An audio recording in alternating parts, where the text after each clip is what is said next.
Welcome to new TV Telugu. Global star Ram Charan పై Shamshabad police station లో అయ్యప్ప స్వాములు ఫిర్యాదు చేశారు. గ్లోబల్ స్టార్ తన చర్యల ద్వారా అయ్యప్ప భక్తుల మనోభావాలను దెబ్బతీశారని, ఆయన వెంటనే క్షమాపణ చెప్పాలని డిమాండ్ చేశారు.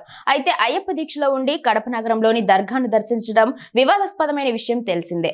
మాలాధరణ దుస్తుల్లో ఉన్న రామ్ చరణ్ కడప అమీన్ పీర్ దర్గాలో ప్రార్థనల్లో పాల్గొన్నారు. ఈ నేపథ్యంలో శంషాబాద్ అయ్యప్ప స్వామి సొసైటీ సభ్యులు నేడు ఎయిర్పోర్ట్ పోలీస్ స్టేషన్ లో ఫిర్యాదు పత్రాన్ని అందించారు. కాగా ఫిర్యాదును స్వీకరించిన పోలీసులు కేసు నమోదు చేసినట్టు తెలుస్తోంది. మరి దీనికి రామ్ చరణ్ ఎలా వ్యవహరించనున్నారో చూడాలి. ఈరోజు ఈ ప్రెస్ మీట్ పెట్టడానికి ముఖ్య ఉద్దేశం, కడపలోని దర్గాకి రామ్ చరణ్ స్వామి అయ్యప్ప మాల మీద ఉండి వెళ్లడాన్ని మేము శంషాబాద్ అయ్యప్ప సేవా సమితి నుంచి తీవ్రంగా ఖండిస్తా ఉన్నాం.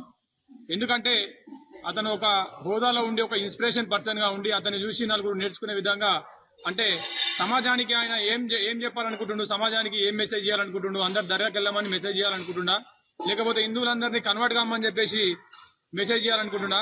ఎందుకంటే అతనికి హితోపదేశం చేసినటువంటి వ్యక్తి ఏఆర్ రెహమాన్ గారు. ఏఆర్ రెహమాన్ గారు సంవత్సరం క్రితము కడపలోని దర్గాకి వెళ్ళమని చెప్పారంట, ఏదో ఛాలెంజ్ చేశారంట. ఇతను కడపలోని దర్గాకి వెళ్ళడం జరిగింది.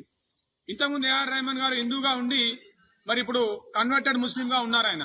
మరి అలాంటి ఆయన చెప్పడం వల్ల ఈ యొక్క రామ్ చరణ్ స్వామి అనే అతను కడపలోని దర్గాకు వెళ్ళడం జరిగింది. దాన్ని తీవ్రంగా ఖండిస్తా ఉన్నాం. ఎందుకంటే మా గురుస్వాములు, మా సతీష్ నారాయణ గురుస్వామి గాని, మా బాబు గురుస్వామి గాని, మా సన్నిధానాల గురుస్వాములు గాని అందరూ మాకు ఏం సూచనలు చేశారంటే, మాల మీద ఉన్నప్పుడు శవం ఎదురొస్తే శవాన్ని చూసినట్టయితే మళ్ళీ తిరిగి వచ్చి స్నానం చేసిన తర్వాతనే భోజనం గాని, టిఫిన్ గాని, నీళ్లు గాని తాగాలి, అప్పటి వరకు ఉపాసంగా ఉండాలని చెప్పేసి మాకు చిన్నప్పటి నుంచి నేర్పించడం జరిగింది.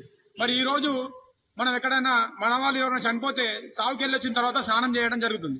మరి అలా బొందలగడ్డకి వెళ్ళి వస్తే కూడా మనం స్నానం చేస్తాం. మన సొంత నాన్నను కాకుండా మన ఇంట్లో కుటుంబ సభ్యులు ఎవరైనా చనిపోతే మనము స్నానం చేసేంత వరకు ఇంటికి వెళ్ళాం.